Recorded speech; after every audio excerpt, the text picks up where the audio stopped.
अगर आपने कंपनी से काम छोड़ दिया है और खुद से अपना रिजाइनेशन डेट अपने पीएफ में अपडेट करना चाहते हैं, यानी कंपनी ने अभी अपडेट नहीं किया है, तो आप खुद से भी अपडेट कर सकते हैं।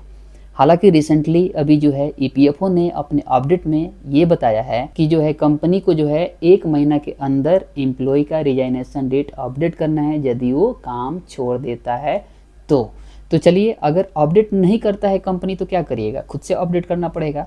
तो मैं आज इस वीडियो में बताने वाला हूँ कि आप अपना रिजाइनेशन डेट कैसे खुद से पीएफ में अपडेट कर सकते हैं, यानी रिजाइन कैसे उसमें कर सकते हैं। लेकिन ध्यान देने वाली बात है कि कौन सा डेट अपडेट करना है, सबसे इम्पोर्टेंट ये आ जाता है ना, क्योंकि अगर आप गलत डेट अपडेट कर देते हैं तो फिर कोई फ़ायदा नहीं होगा और आपका पीएफ का पैसा नहीं निकलेगा। तो चलिए बिना देर किए मैं बताता हूँ प्रोसेस, और बीच में बताऊँगा कि कौन सी डेट अपडेट करना है।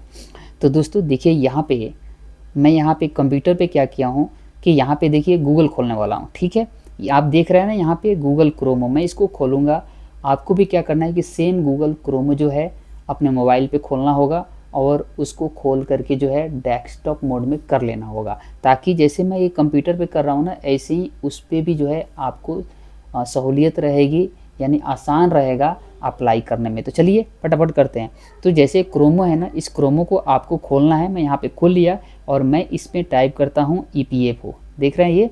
अब ईपीएफओ टाइप करके मैं इसको क्या करता हूँ कि क्लिक करके ओपन करता हूँ, तो मेरे सामने आ जाता है कौन सी, ईपीएफओ की वेबसाइट, ठीक है, एम्प्लॉय प्रोविडेंट फंड ऑर्गेनाइजेशन। इसी में आप नीचे आएंगे तो आपको मिल जाएगा फॉर एम्प्लॉय, यानी ये वाला सेक्शन जो है ये आपका है, एम्प्लॉय का है, कर्मचारी का है। तो आपको क्या करना है कि इससे ओपन कर लेना है, ठीक है। जब आप इसे ओपन कर लेंगे तो आपके सामने यहाँ पे देखिए आ रहा है एम्प्लॉय प्रोविडेंट फंड ऑर्गेनाइजेशन का वेबसाइट खुल गया।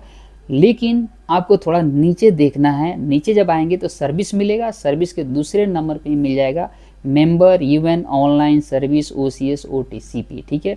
इसको आपको क्लिक करके ओपन कर लेना है।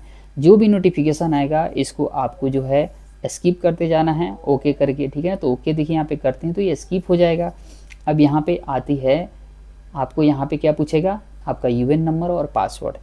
तो यूएन नंबर तो आपकी कंपनी से मिल गई होगी, और पासवर्ड यदि आपने नहीं बनाया है, यूएन एक्टिवेट नहीं किया है, तो उसका भी जो है उस वीडियो का लिंक इस वीडियो के डिस्क्रिप्शन में मैं डाल दूंगा। आप देख करके अपना यूएन एक्टिवेट कर सकते हैं और नया पासवर्ड जो है बना सकते हैं। फिलहाल में चलिए इसको मैं यहाँ पे यूएन डालता हूँ और पासवर्ड डालता हूँ, ठीक है। तो यहाँ पे मैंने क्या किया, यूएन डाला और पासवर्ड। अब मैं करता हूँ साइन इन, ठीक है। तो साइन इन करेंगे तो ये हमसे क्या पूछेगा, एक वन टाइम ओटीपी पासवर्ड, यानी जो आपका आधार लिंक मोबाइल नंबर है उस पर एक ये ओटीपी भेजेगा और उस ओटीपी को यहाँ पे डालना है। देखिए मैं यहाँ पे ओटीपी को डालता हूँ। अब मैं करता हूँ सबमिट, ठीक है, सबमिट कर दिया। जब मैंने सबमिट किया तो ये जो है मेंबर ई सेवा का पोर्टल खुल गया, यानी यहीं पे हम रिजाइन डेट अपडेट करेंगे और यहीं से सारा काम होता है। आपका पीएफ का पैसा भी निकल जाता है, पेंशन का भी पैसा निकल जाता है, यानी कुछ भी मॉडिफिकेशन करने के लिए ये वाली साइट है, कुछ भी अगर आप चेंज करते हैं तो, ठीक है।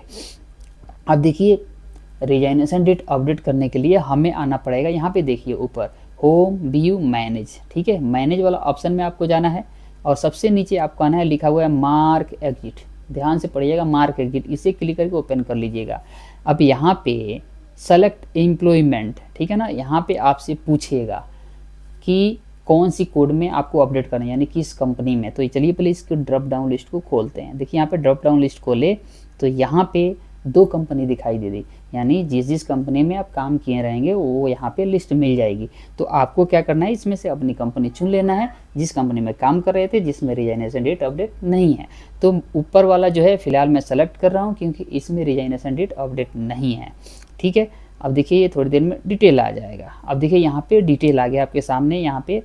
अब यहाँ पे आपसे पूछेगा select date of exit EPF, यहाँ पे आपसे क्या पूछ रहा है, डेट पूछ रहा है कि कौन सी डेट डालना चाहता है, यानी यही रिजाइनेशन का डेट है, यहीं पे आपको डालना है रिजाइनेशन डेट। अब कौन सा डेट डालिएगा, तो चलिए मैं आपको एक बार पीएफ पासबुक दिखाता हूँ। तो देखिए ये है पीएफ पासबुक, ठीक है।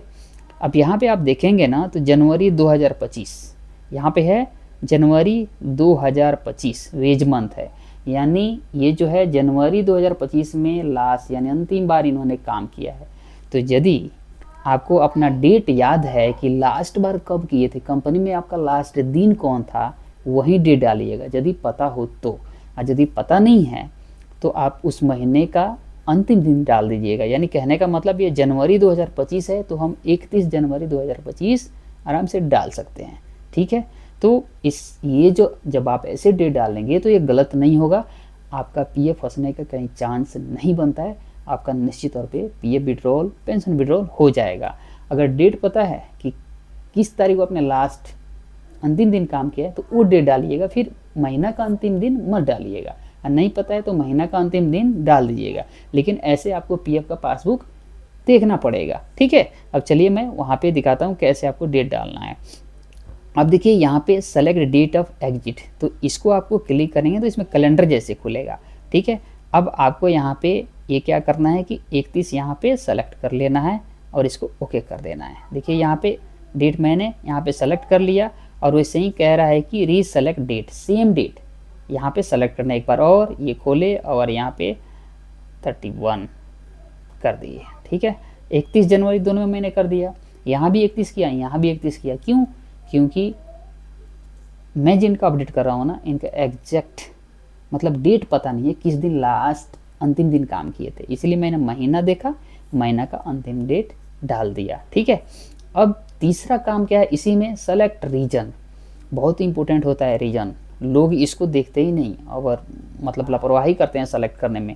चलिए पहले मैं खोलता हूँ।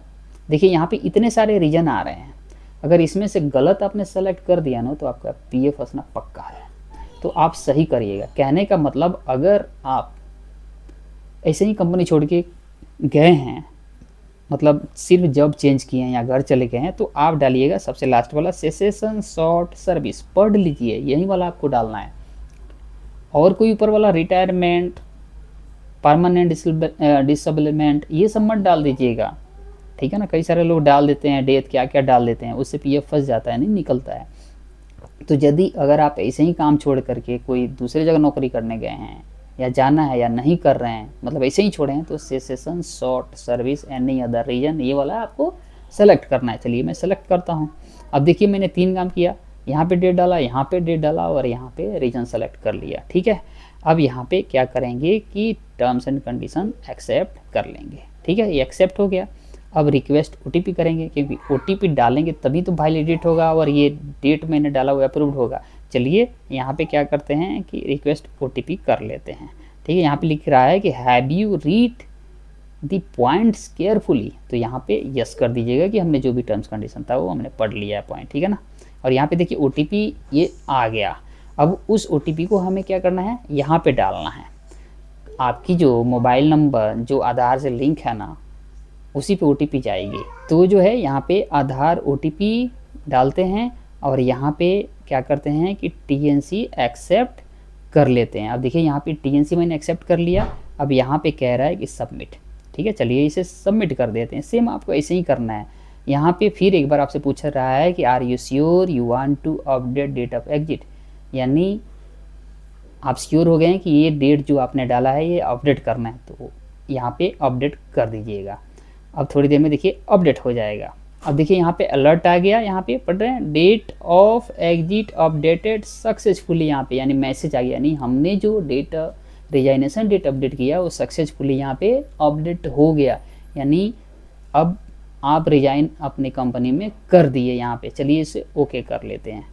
ठीक है, अब देखिए जो मैंने यहाँ पे डेट अपडेट किया वो यहाँ पे आ गया 31 जनवरी और 31 जनवरी, यानी ये पीएफ के लिए और ये पेंशन के लिए, यानी ईपीएफ में भी हमने रिजाइनेशन कर दिया और ईपीएस यानी पेंशन वाला में भी कर दिया। तो इस तरह से आप अपना जो है रिजाइनेशन डेट जो है खुद से अपडेट कर सकते हैं और उसके बाद आप पीएफ निकालने के लिए फॉर्म भर सकते हैं।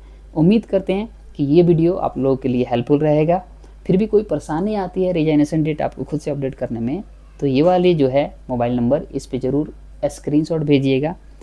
मुझसे जितना भी हो सकेगा मैं हेल्प करूँगा। मिलते हैं अगले वीडियो में, तब तक के लिए नमस्कार। चैनल पर नए हैं तो ज़रूर सब्सक्राइब कर लीजिएगा, क्योंकि ईपीएफ से रिलेटेड और ईएसआई से रिलेटेड सारी वीडियो इस चैनल पर मैं बनाते रहता हूँ, लाते रहता हूँ।